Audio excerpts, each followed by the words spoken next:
గోవింద గోవింద గోవింద. జై శ్రీరామ్, జై హనుమాన్. తిరుమల శ్రీవారి దర్శనానికి వెళ్లే ప్రతి భక్తుడికి తిరుమల కొండలు ఎంతో పవిత్రమైనవి. కానీ ఈ శేషాచల పర్వతాల మధ్యలో దట్టమైన అడవుల నడుమ ఒక ప్రశాంతమైన పవిత్ర స్థలం ఉంది. అదే జపాలి తీర్థం. జపాలి తీర్థం గురించి ఎన్నో భక్తి సాంప్రదాయాలు, స్థల పురాణ కథలు మనకు కనిపిస్తాయి. అసలు జపాలి తీర్థం పేరు ఎలా వచ్చింది? జపాలి మహర్షి ఎవరు? ఇక్కడ ఆంజనేయ స్వామి కొలువై ఉన్నారు. రామాయణంలో జపాలి తీర్థానికి ఉన్న సంబంధం ఏమిటి?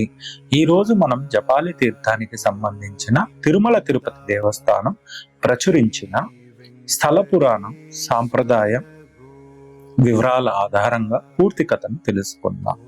తిరుమల అంటే కేవలం శ్రీవారి ఆలయం మాత్రమే కాదు. శేషాచల పర్వత ప్రాంతమంతా అనేక పవిత్ర తీర్థాలు, ఆశ్రమాలు, ఋషుల తపస్సులతో అనుబంధం కలిగిన పవిత్ర భూమిగా క్షేత్ర మహత్యాలలో చెప్పబడింది. ఆకాశగంగా, పాప వినాశనం, చక్రతీర్థం, గోగర్భం, తుంబుర తీర్థం, ఇలా ఎన్నో పవిత్ర తీర్థాల మధ్య జపాలి తీర్థం కూడా ఒక ముఖ్యమైన పవిత్ర ప్రదేశంగా ఉంది. శేషాచల అడవుల అందమైన లోయల్లో ఉన్న ఈ తీర్థం పురాతన కాలం నుంచే ఋషుల తపస్సుతో అనుబంధం కలిగిన ప్రదేశంగా తిరుమల సాంప్రదాయంలో చెప్పబడుతుంది.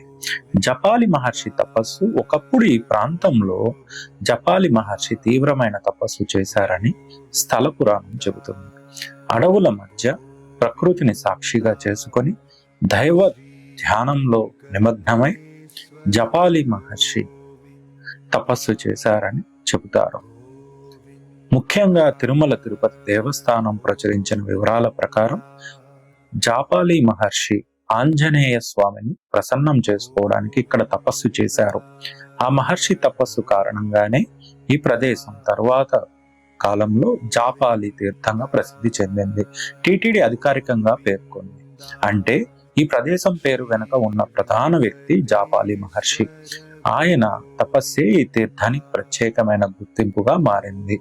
ఆంజనేయ స్వామితో జపాలి తీర్థం సంబంధం, హనుమంతుడంటే శక్తి, హనుమంతుడంటే ధైర్యం, హనుమంతుడంటే జ్ఞానం. కానీ అన్నింటికంటే ముఖ్యంగా హనుమంతుడు అంటే శ్రీరామ భక్తి. శ్రీరాముని సేవ కోసం తన శక్తిని మొత్తం అర్పించిన మహాభక్తుడు హనుమంతుడు. అలాంటి ఆంజనేయ స్వామిని ప్రసన్నం చేసుకోవడానికి జాపాలి మహర్షి ఇక్కడ తపస్సు చేశారని తిరుమల సాంప్రదాయం చెబుతోంది. ఆ తపస్సుకు అనుగ్రహంగా ఆంజనేయ స్వామి మహర్షిని కటాక్షించారని భక్తి విశ్వాసం. ఈ కారణంగానే ఇక్కడ ఆంజనేయ స్వామి ఆలయానికి జాపాలి అనే పేరు అనుబంధమైందని చెబుతారు. ఇక్కడి ఆంజనేయ స్వామి ప్రత్యేకత ఏమిటి? జాపాలి తీర్థంలోని ఆంజనేయ స్వామిని స్వయంభూగా భావిస్తారని టిటిడి తిరుమల తిరుపతి దేవస్థానం అధికారిక కథనంలో పేర్కొంది. అంటే మానవులు ప్రతిష్ఠించిన విగ్రహం కంటే స్వయంగా వెలిసిన దైవ స్వరూపంగా భక్తి సాంప్రదాయంలో భావిస్తారు. అందుకే జాపాలి ఆంజనేయ స్వామి దర్శనం భక్తులకు ఎంతో విశ్వాసమైనదిగా భావించబడుతోంది.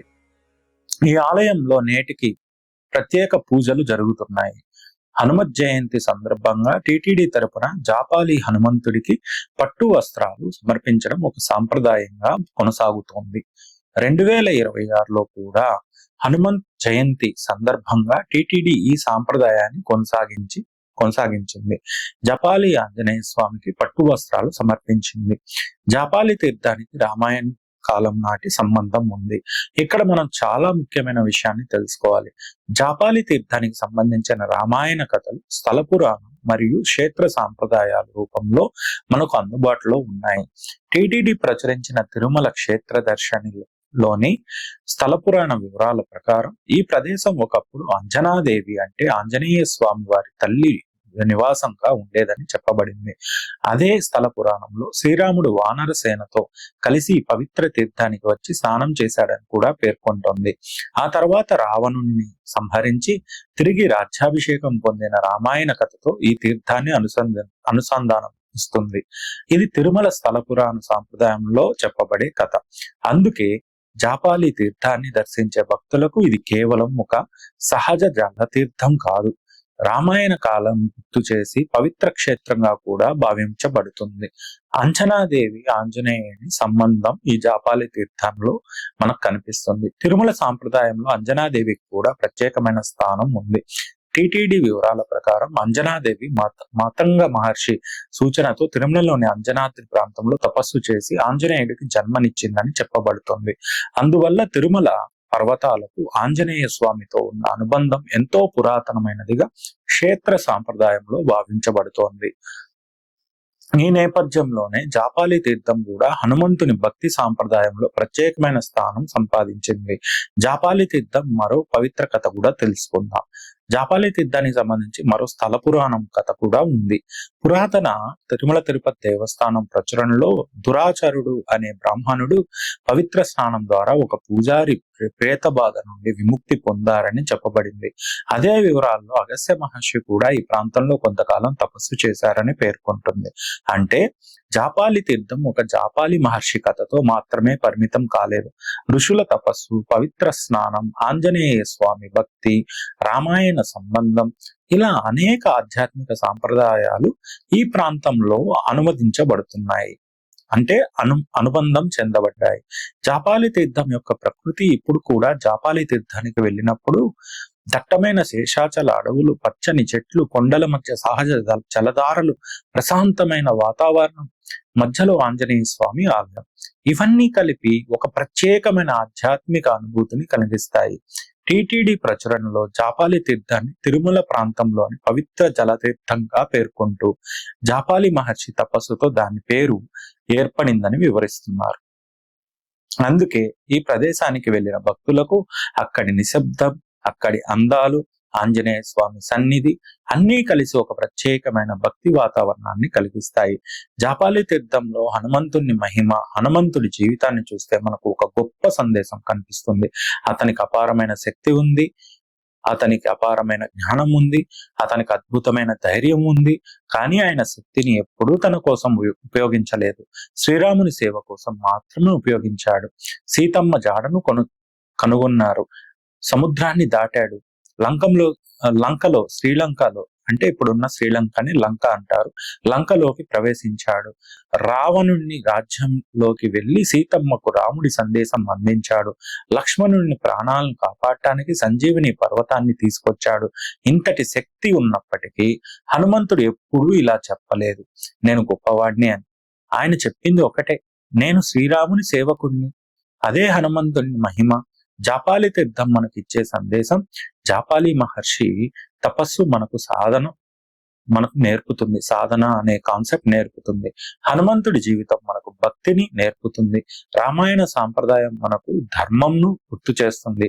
జాపాలి తీర్థం మనకు ఒక విషయం చెబుతుంది, దైవాన్ని పొందడానికి మన దగ్గర గొప్ప సంపద అవసరం లేదు. మనసులో నిజమైన భక్తి ఉండాలి, నమ్మకం ఉండాలి, సహనం ఉండాలి, శరణాగతి ఉండాలి. జాపాలి మహర్షి తపస్సు చేసిన ఈ పవిత్ర ప్రదేశం అందుకే భక్తుల హృదయాల్లో ప్రత్యేకమైన స్థానం సంపాదించింది. తిరుమలకు వెళ్ళినప్పుడు శ్రీవారి దర్శనం తప్పకుండా చేసుకోవాలి. అలాగే అంటే మన శ్రీ వెంకటేశ్వర స్వామి వారి దర్శనం తప్పకుండా చేసుకోవాలి. అలాగే తిరుమలలోని పవిత్ర తీర్థాలు, క్షేత్రాలు, స్థల పురాణాలను కూడా తెలుసుకోవాలి. ఎందుకంటే తిరుమల కొండల్లో ప్రతి ప్రదేశం వెనుక ఒక కథ ఉంది, ప్రతి తీర్థం వెనుక ఒక ఆధ్యాత్మిక సాంప్రదాయం ఉంది, ప్రతి ఆలయం వెనుక ఒక భక్తి చరిత్ర ఉంది. అలాంటి పవిత్ర ప్రదేశాల్లో ఒకటి జాపాలి తీర్థం.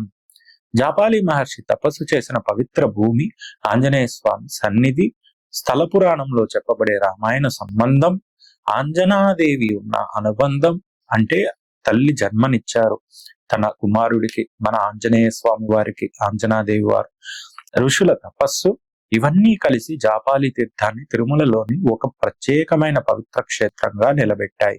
కాబట్టి మీరు ఎప్పుడైనా తిరుమలకు వెళ్ళినప్పుడు జాపాలి తీర్థం గురించి గుర్తు చేసుకోండి. మనస్ఫూర్తిగా ఆంజనేయ స్వామిని ప్రార్థించండి. శ్రీరామ జయం, జై హనుమాన్, జై శ్రీరామ్, గోవింద గోవింద గోవింద. శ్రీ జాపాలి ఆంజనేయ స్వామి వారి అనుగ్రహం అందరికీ కలగాలి.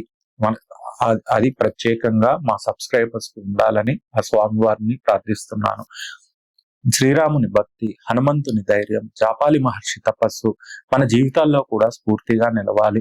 జై శ్రీరామ్, జై హనుమాన్, గోవింద గోవింద గోవింద. మీకు తిరుపతి నుంచి జాపాలికి వెళ్ళాలన్నా, తిరుమల టెంపుల్స్ కానీ, తీర్థాలు కానీ మీరు దర్శించాలన్నా, తిరుపతి చుట్టుపక్కల టెంపుల్స్ అన్ని చూడాలన్నా, పవిత్ర క్షేత్రాలు దర్శించాలన్నా, తిరుపతి నుంచి మీరు ఇండియాలో ఎక్కడికైనా కూడా మా కార్ రెంటల్స్ ని యూస్ చేసుకోవచ్చు.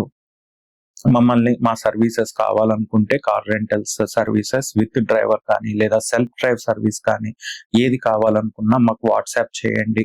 మీ ఐటినరీ అనేది, మీ ప్రోడక్ట్ అనేది ఎక్కడి నుంచి ఏ రోజు వరకు కావాలి, మీకు విత్ డ్రైవరా వితౌట్ డ్రైవర్ అంటే సెల్ఫ్ డ్రైవర్, మీకు ఏ ఏ ప్లేసెస్ కావాలి అనేది మాకు పెడితే నేను కొటేషన్ అనేది మీకు ఇస్తాను. బెస్ట్ కొటేషన్ అనేది.